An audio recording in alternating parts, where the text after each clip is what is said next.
25 ఎకరాల్లో ఇవాళ ఇక్కడ తీసుకుంటే ఒక యంగ్ ఇండియా స్కూల్ కట్టవచ్చు.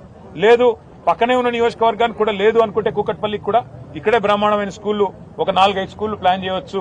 వేలాది మంది పిల్లలకు అవకాశం ఇవ్వచ్చు. అది కూడా చేయరంట. పోనీ ఇందిరమ్మ ఇండ్ల కోసం ఈ 1000 ఎకరాలు 1100 ఎకరాల్లో ఒక 500 ఎకరాలు తీసుకొని హైదరాబాద్ లో ఉండే పేదవాళ్ళకి చాలా మందికి ఇక్కడ కట్టించి ఇవ్వచ్చు. అది కూడా చేయరంట. మీరు చూశారు మన జూబ్లీ హిల్స్ లో ఆఖరికి బొందల గడ్డలకు కూడా జాగలేవు, గ్రేవ్ యార్డ్స్ శ్మశాన వాటికలకు జాగలేవు. ఇవాళ వాటి కోసం కూడా జాగలు లేకపోతే పోరాటాలు జరుగుతూ ఉన్నాయి.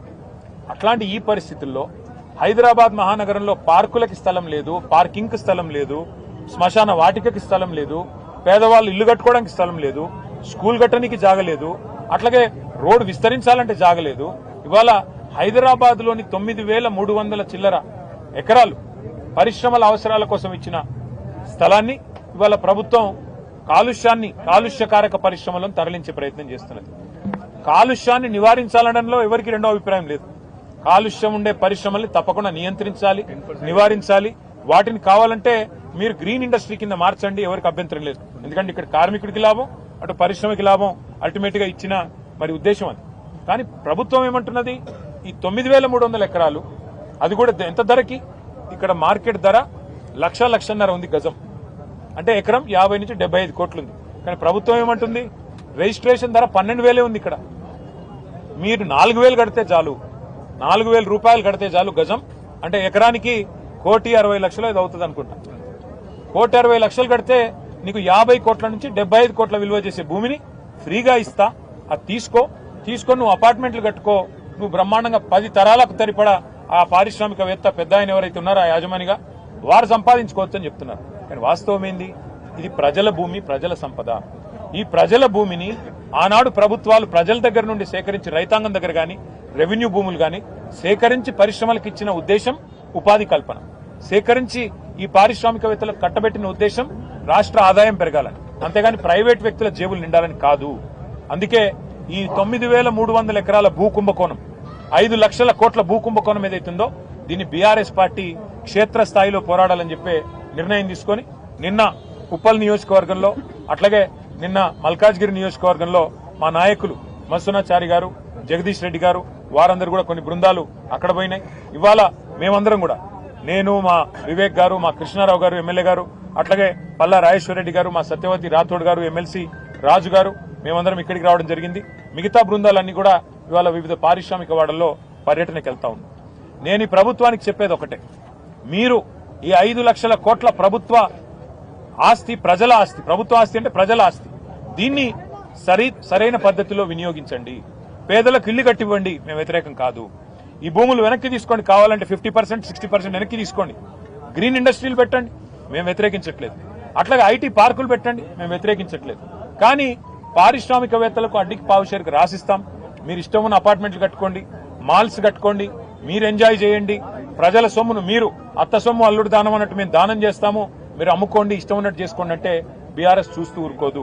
నేను పారిశ్రామికవేత్తలు కూడా చెప్తా ఉన్నా, మీరు ఈ ప్రభుత్వం ఇచ్చే ఆషాఢపు సేల్ ఆఫర్ లాంటి ఆఫర్లు తీసుకొని మీరు 4 డబ్బులు కట్టి ఇది మాది అయిపోతుంది అని మీరు అనుకుంటే మీరు పప్పులో కాలేస్తున్నారు.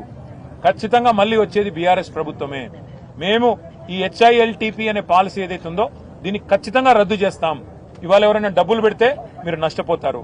ఇక్కడ కార్మిక నాయకులతో మాట్లాడినాం, వారు అంటున్నారు ఈ ప్రాంతంలో 3-4 లక్షల మంది కార్మికులు ఉన్నారు, మరి మేమెక్కడ పోవాలా అని వారు మాట్లాడుతున్నారు. అంటే నిజంగా ఒక పరిశ్రమను తరలించాలంటే కూడా కొంత ప్లానింగ్ ఉండాలి ఆ పంపించే కాడ. అందుకే మా ప్రభుత్వంలో ఆనాడు ఫార్మా సిటీ అని పెట్టాం ముచ్చెర్లలో.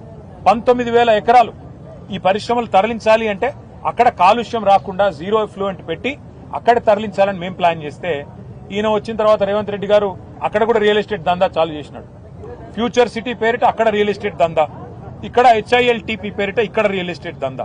ఈయనకు తెలిసింది రియల్ ఎస్టేట్ బ్రోకరిజం తప్ప ఇంకొకటి ఏది తెలియదు. పరిశ్రమలు తెచ్చేది తెలియదు, ఉపాధి కల్పించేది తెలియదు, భూములు అమ్మడం తెలుసు. ఇవాళ మన కూకట్పల్లి కుత్బుల్లాపూర్ లో హౌసింగ్ బోర్డు ల్యాండ్లు అమ్ముతా ఉన్నారు. హౌసింగ్ బోర్డు ల్యాండ్లు ఎందుకు? పేదవాళ్ళకి ఇచ్చేదానికి పెట్టినారు, పేదవాళ్ళకి ఇల్లు కట్టించేదానికి. వాటిని అమ్ముతున్నాడు. రోజు చూస్తే ఇవాళ పేపర్లు చూడండి, కోకాపేటలో ఎకరం 130 కోట్లకు పోయిందని చెప్పి ప్రభుత్వం గొప్పగా రాయించుకుంది. మరి 130 కోట్లు కోకాపేటలో ఎట్లుంటది? పక్కనే ఒక 15 కిలోమీటర్ల దూరంలో ఉండే జీడిమెట్ల షాపూర్ ప్రాంతంలో ₹1,00,00,000 ఎట్లుంటది ఎకరం? ఇది ఎక్కడ న్యాయం?